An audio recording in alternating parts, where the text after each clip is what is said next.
परम आदरणीय श्रोतागण, सादर नमन। आशा करता हूँ आप स्वस्थ एवं प्रसन्न मुद्रा में होंगे।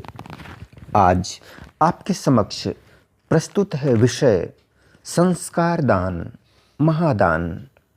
माता पिता द्वारा संतान को दिया गया सर्वोत्तम उपहार। हम सबने संसार में कई प्रकार के दानों या उपहारों की बात सुनी है। उनमें से कुछ इस प्रकार हैं: गोदान, भूदान और विद्यादान आदि। निश्चित रूप से हर दान की अपनी महिमा है, लेकिन आज हम उस दान की चर्चा करेंगे जो सारे दानों का शिरोमणि है। हाँ, बिल्कुल सही, यह दान है संस्कार दान। इसके पहले कि हम संस्कार दान की महिमा पर प्रकाश डालें, आइए संस्कार शब्द की उत्पत्ति पर दृष्टिपात करते हैं। यह शब्द संस्कृत के दो शब्दों से मिलकर बना है, सम और कर।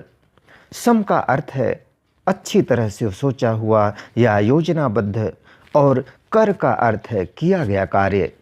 संस्कार शब्द का अर्थ शुद्धिकरण भी होता है। संस्कार शब्द के निम्नांकित उद्देश्य हैं: व्यक्ति को उसके समुदाय का योग्य सदस्य बनाना, व्यक्ति के शरीर, मन और मस्तिष्क को पवित्र करना, व्यक्ति में अच्छे गुणों को जन्म देना। संस्कार शब्द के उपर्युक्त विश्लेषण के आधार पर हम पाते हैं कि संस्कारवान व्यक्ति के पवित्र शरीर, मन और मस्तिष्क में अधिकतम शुभ और उन्नत कर्मों का संचार किया जा सकता है। संस्कार हमारे अंदर विद्यमान शक्तियों का परिष्कार करने का अचूक साधन होता है। संस्कार प्राप्ति के उपरांत कुछ भी पाना शेष नहीं रह जाता है, क्योंकि इस प्राप्ति के पश्चात जीवन में अनुशासन आ जाता है। अनुशासित, संतुलित तथा मर्यादित जीवन से जीवन के बड़े से बड़े लक्ष्य को प्राप्त किया जा सकता है। अब आइए विचार करें कि इस संस्कार रूपी अनमोल खजाने का दान एक माता पिता अपने संतान को कैसे और किस रूप में कर सकते हैं।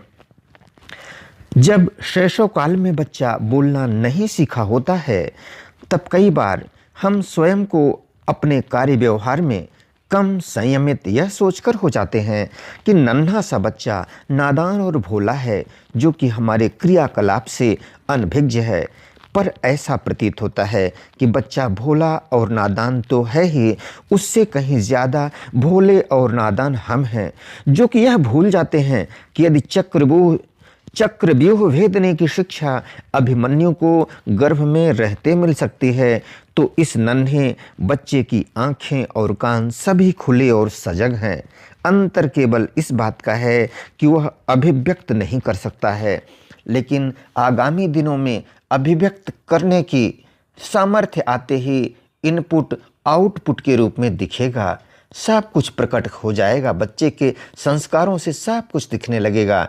अतः नन्ही सी जान के समक्ष भी हमें शब्द संयम, वाणी संयम और विचार संयम पर विशेष ध्यान देते हुए जीवन के हर क्रियाकलाप को सजगतापूर्वक संपादित करना चाहिए।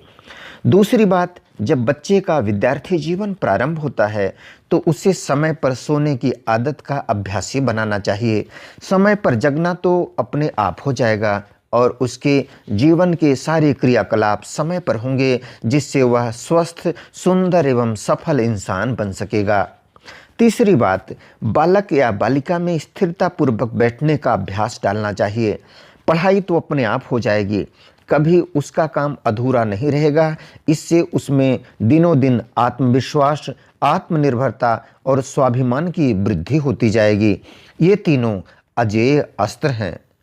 चौथी बात, यदि हम चाहते हैं कि संतान का व्यक्तित्व क्रोध और आवेश से परे शांत, प्रशांत, धीर, वीर और गंभीर हो, तो हमें भी प्रयत्नपूर्वक शांत और संयमित आचरण करने की आवश्यकता है। गोस्वामी जी कहते हैं, पर उपदेश कुशल बहुतेरे, जे आचरण ते नर न घनेरे। अर्थात दूसरों को उपदेश करने वाले तो बहुत हैं, लेकिन जीवन में स्वयं उन उपदेशित गुणों को धारण करने वाले इंसानों की संख्या ज़्यादा नहीं है। श्री राम शर्मा आचार्य जी ने भी कहा है, जो हम बच्चों को सिखलाते हैं उसे स्वयं कितना अपनाते हैं। पांचवी बात, यदि संतान में दूसरों को दुख और दर्द देकर सुखी होने का संस्कार पनपा तो सच मानिए चंद दिनों के सुखी जीवन जीने के बाद कालांतर में ब्याज सहित वह दुख दर्द वापस आता है। कर्म की गति बहुत गहन होती है। अवश्य में भुक्तव्यम कृतम कर्म शुभाशुभम, अर्थात स्वयं के शुभ और अशुभ कर्मों का फल भोगना ही पड़ता है। उनसे आज तक कोई नहीं बच पाया है। अतः संतान को ऐसी शिक्षा और संस्कार का उपहार मिले जिससे वह सुख की तलाश तो करे, लेकिन अपने पुरुषार्थ और सतपथ पर चलकर। छठवीं और आखिरी बात है, संतान में शौर्य के साथ धैर्य एवं सहनशीलता के संस्कार का समावेश करना। धैर्य का संस्कार हमें आकुलता और व्याकुलता से बचाता है और हम शांत और प्रशांत बने रहकर सतपथ पर लक्ष्य प्राप्ति हेतु अनवरत रूप से पुरुषार्थ करते हुए अपनी मंजिल को पा लेते हैं। सहनशीलता का अर्थ कायरता से बिल्कुल नहीं है। अपने हक और स्वाभिमान की रक्षा के लिए उसे मौन तोड़ मुखर होकर सशक्त एवं प्रभावी कदम उठाने में साहस का परिचय देना चाहिए। इस तरह से अनेकानेक सकारात्मक संस्कारों के खजाने से यदि हमने हमारी संतानों का श्रृंगार कर दिया तो इससे बढ़कर उनके लिए दूसरा उपहार नहीं हो सकता। गोस्वामी जी कहते हैं, साधु असाधु सदन सुख सारी, सुमिरहि राम देहि गनिगारी।